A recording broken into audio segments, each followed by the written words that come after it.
Urban Verbs, hip-hop conservatory and theater. The place where page meets stage, where life meets art, music and spoken word converge to create the beautiful beast we call Urban Verbs.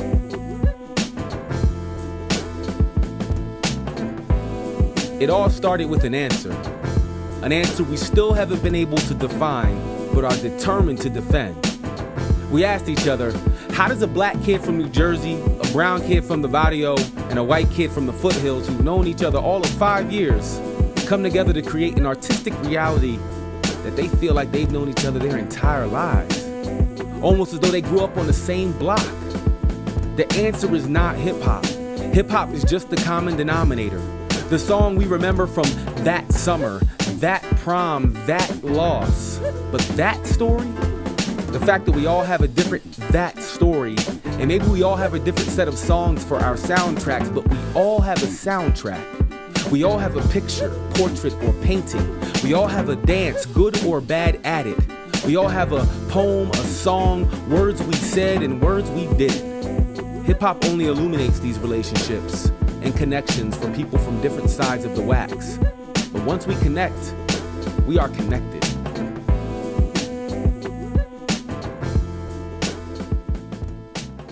I guess the most genuine point I can come at it from in why I do what I do is I do it for me, and that might sound selfish, but you got to survive in this world to help others survive, and so I do it every day to figure out things in my life, and then maybe I can be more in a better place to help other people try and do the same. Like anything that brings people together, like, you know, so I mean, when people could come together around music, they can realize their differences aren't so different, like, you know, so I think that's what hip-hop does for people, because the people who engage it, you know, we call ourselves maybe the hip-hop generation, but the people who engage it, there's no biological predisposition for being part of the hip-hop community or hip-hop world. There's no genetics, it's all behavioral. So you come out, it's fresh, you like it, and you plug into a new family, a new ethnicity, a new cultural whatever. You just plug into that, and that's how you identify, and that becomes you.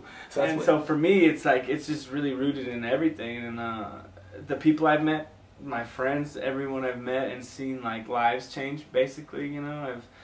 I've seen it, I've seen it heal people, I guess. I have friends that have overcome, like, speech impediments and overcome a fear of being in front of people, or a fear of letting their ideas be free, or whatever. I've seen, like, all that be overcome through this magic that is hip-hop. This poem lends itself to easily being able to do that, because it doesn't have a very complicated narrative or structure. It's more like punchline, right? So this show is about asking questions of others and of ourselves. Critical reflections and ambitious projections. I read a lot about war.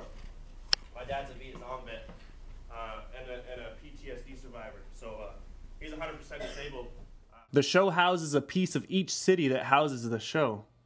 The show is a discussion, where we may have the first word, but the audience certainly has the last. Somebody's telling us it's happening in Iraq, rather than figure it out for ourselves, you know, whether we have the means to go or not, but kind of give our own interpretation instead of just repeating someone else's interpretation.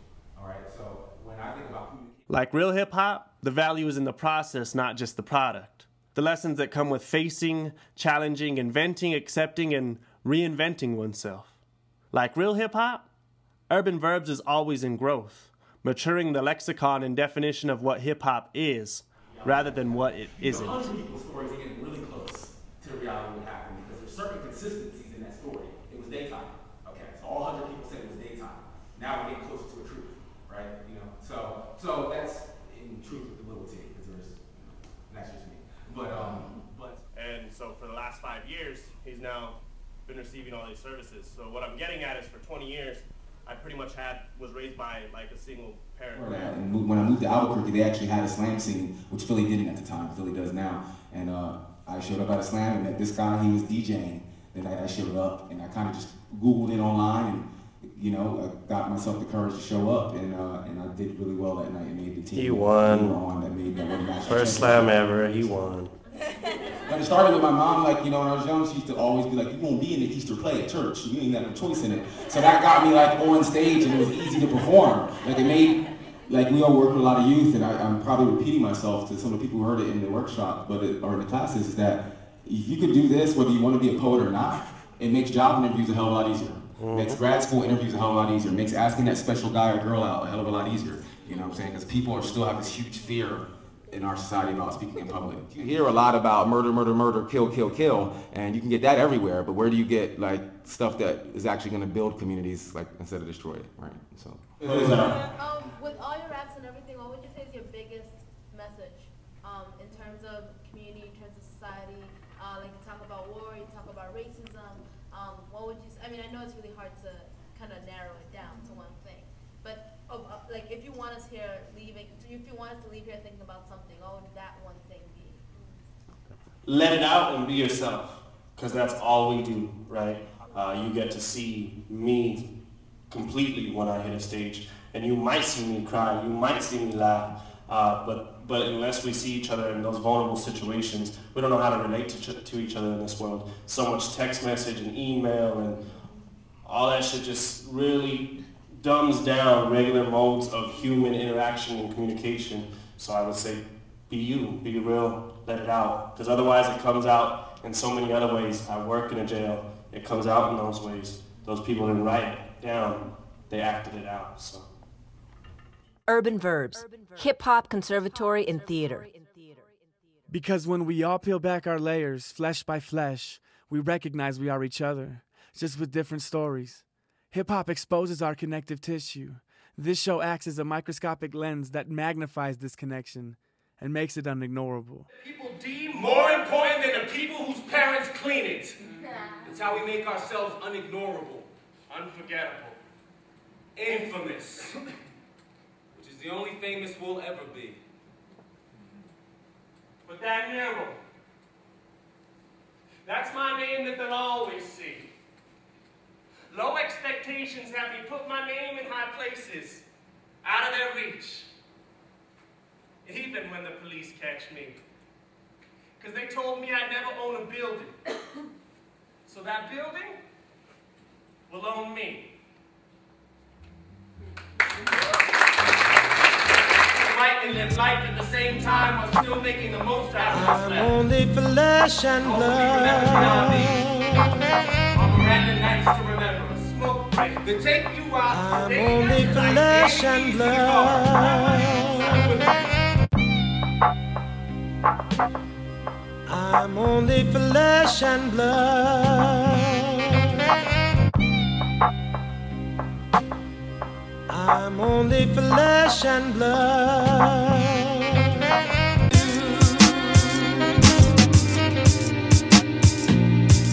More than you'll ever know.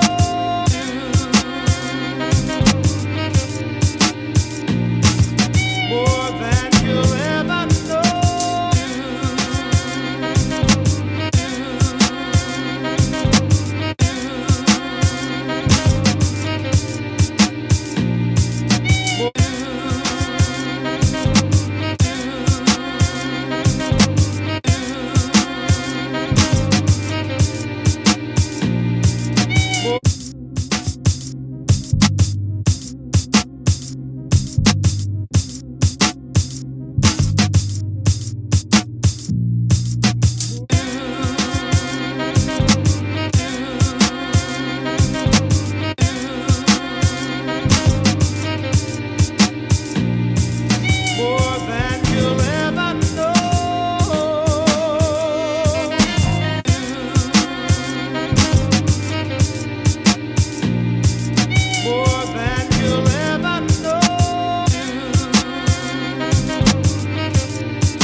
I'm only flesh and blood. Offer what Dr. King imagined when he dreamt up hip hop.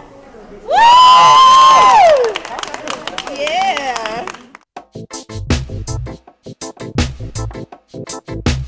When I got there, very inspirational, and the last message that he gave actually hit home. For my people struggling in silence. This one's for my people struggling in silence. This one's for my people struggling in silence. silence. This one's for my people. Whoa. Struggling in silence. Working so hard till your fingers bend down to the ground. They don't even have enough to take back home. You can speak through me.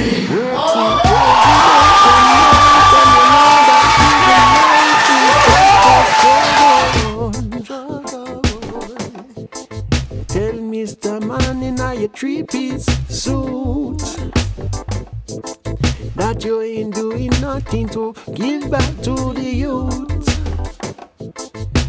All I have is my Italian roots, and I can't take no more of this abuse. Say people struggling in silence. This one for my people struggling in silence.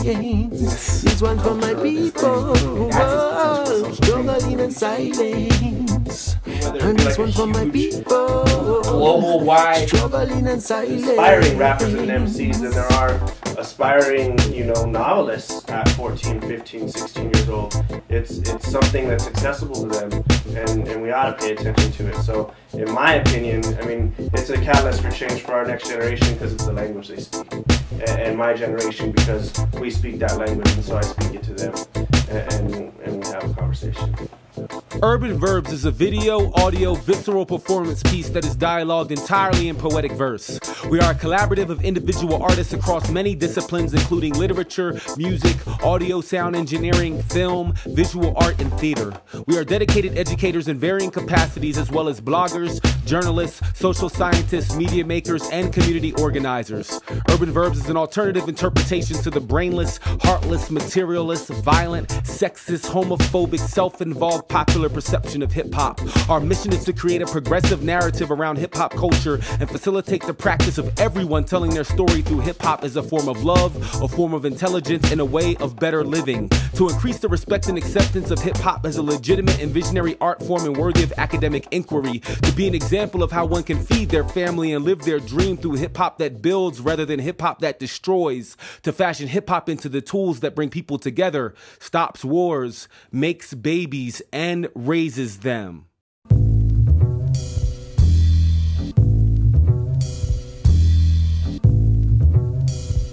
When mama said, the world is your canvas, we took her literally. We took her words and put them in places that needed her perfect wisdom more than we did. We weren't same-o, we were different. So she called me her best work of art. So I put prints in conspicuous locations at no cost. I brand my reality like Lauren, like Hilfiger, like Klein, but they charge me for it. I spend funds on community beautification projects.